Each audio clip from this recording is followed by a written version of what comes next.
Stop me if you've heard this one before, but they took away the buy button again.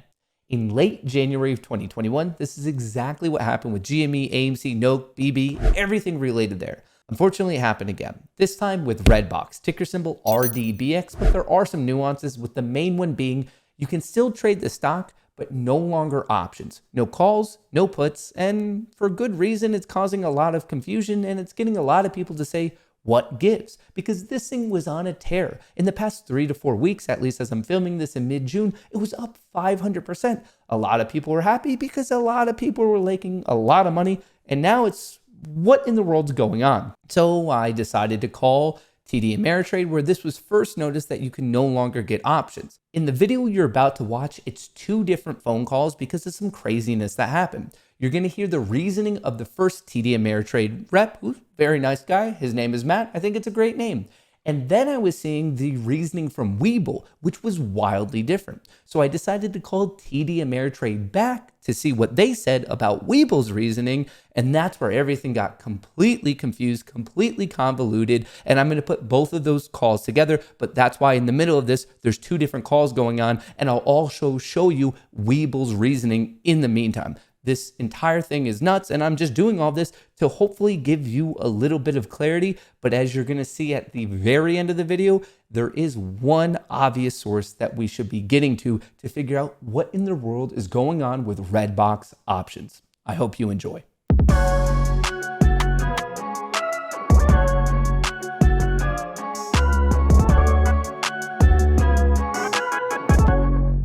calling TD Ameritrade. My name is Matt. How can I help you today?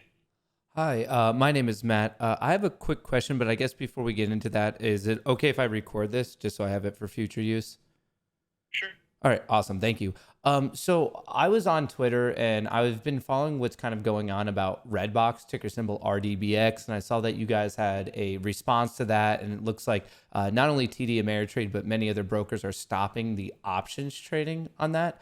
And I was just wondering if I could get to the right department to just like kind of understand, obviously, if many brokers are doing it, it's not brokers. So just trying to better understand like who is making this decision.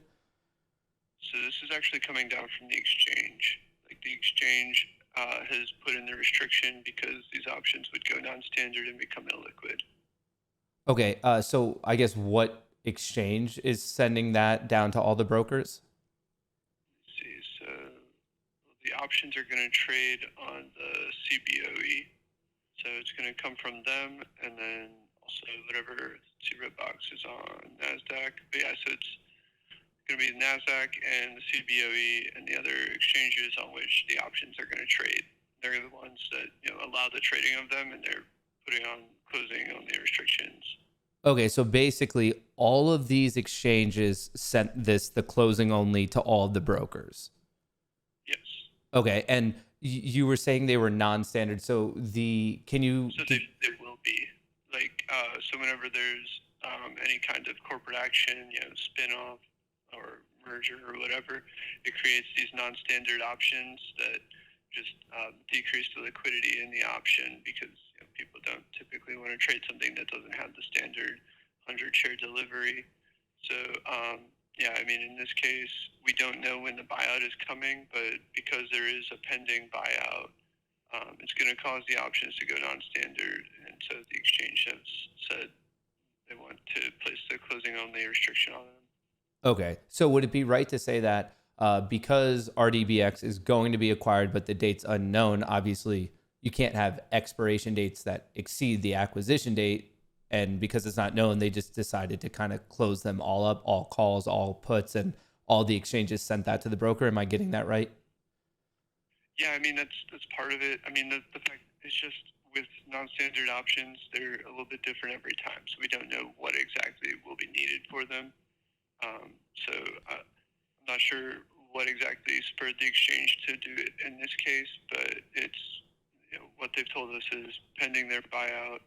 They know that these options are going to be non-standard and less liquid, so they want to have closing only trades on them for now. Okay, so when you were talking about like it going non-standard and it being illiquid, so I guess Are there cases where there's non-standard ones that are still traded, then they just take on the risk of it being illiquid, or is this common practice?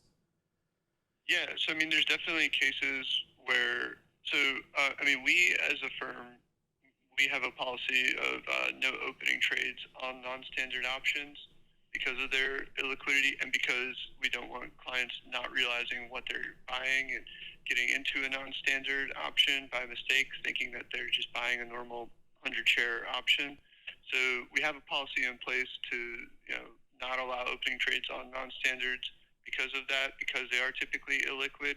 I mean, if a big stock goes, has a merger or something or non-standard, like I guess the big example right now would be AT&T. They have the non-standard options with WBD. So when that happens, obviously, with a stock like that, there's still going to be people that are trading those options with that many options open, on AT&T and WBD. And like if you look at the option chain, you can see them right now. You could look at just AT&T. You can see like every monthly expiration right now has these non-standards that include some WBD shares. And so, I mean, yes, they are still less liquid because people still would rather trade the standard options where it's just 100 shares. They don't have to figure out, okay, wait, I get 25% at WBD plus 75% of this plus like this little cash amount.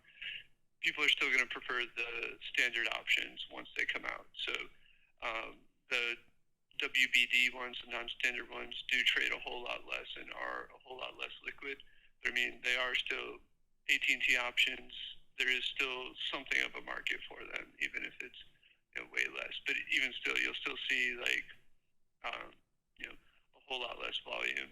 Okay, yeah, and that makes sense. A lot of contracts.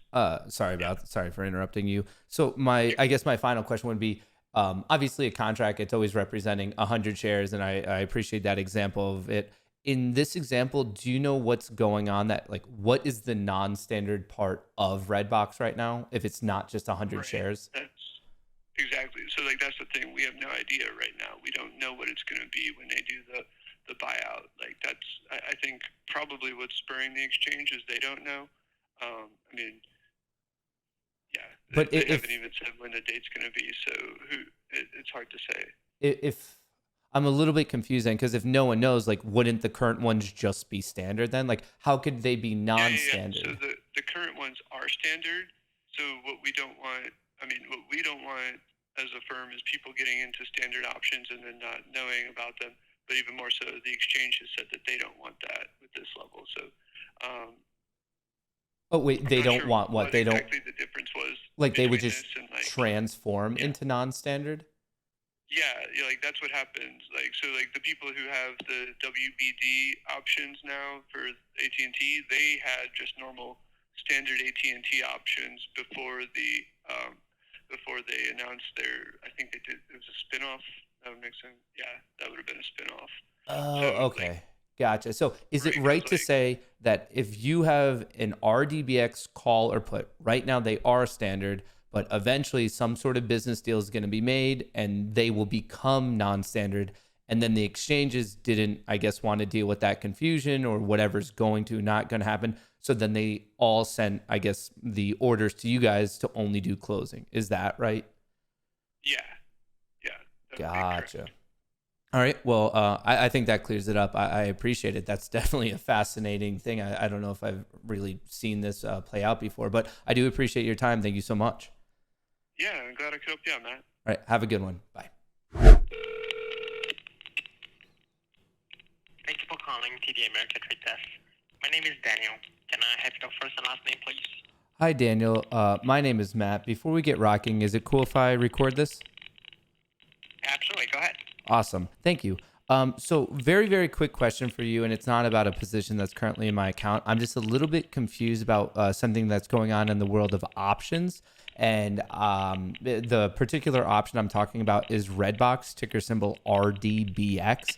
And I just called, and the explanation I got for it that time around was about it getting acquired, and then it would go to a non-standard, and then basically the exchanges, because of potentially RDBX going non-standard, the exchanges sent it to TD Ameritrade and other brokers that they were no longer going to be doing it. But now I'm reading other things from a different broker that, let me get this, it was actually more from the OCC that it didn't have the proper float. And then the result is that it was delisted across exchanges except the PHLX, the Amex, the ARXA, but they're closing only. So now I'm confused because I'm getting two different reasons of why RDBX is only closing.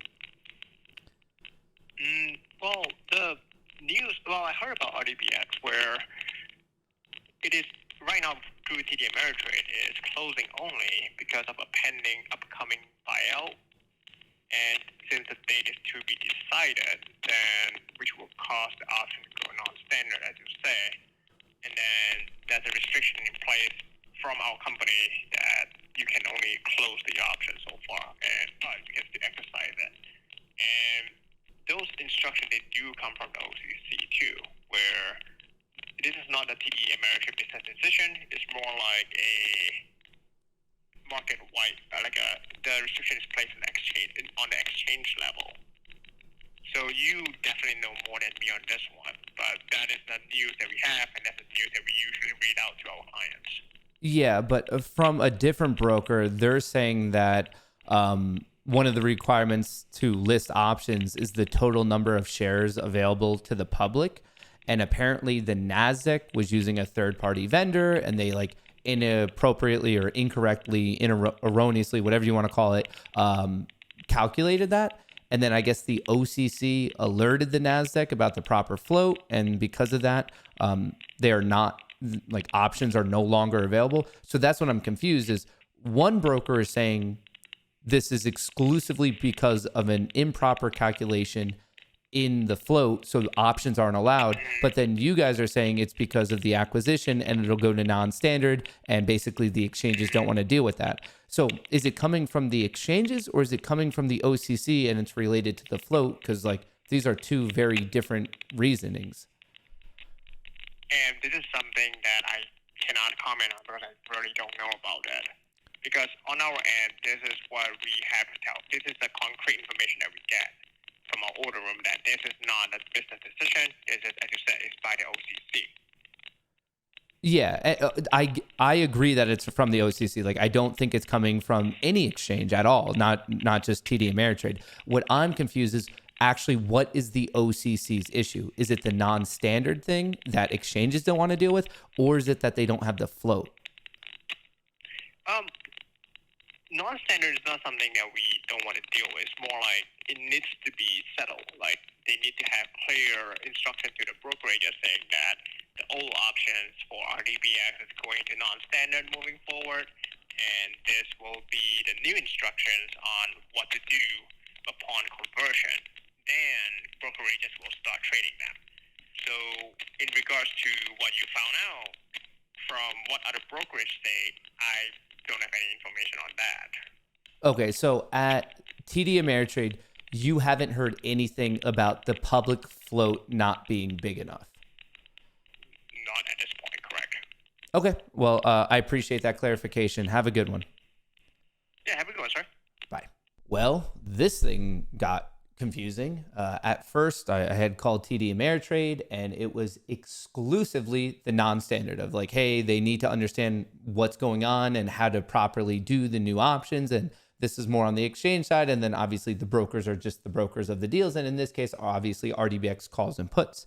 But this is all from TD Ameritrade.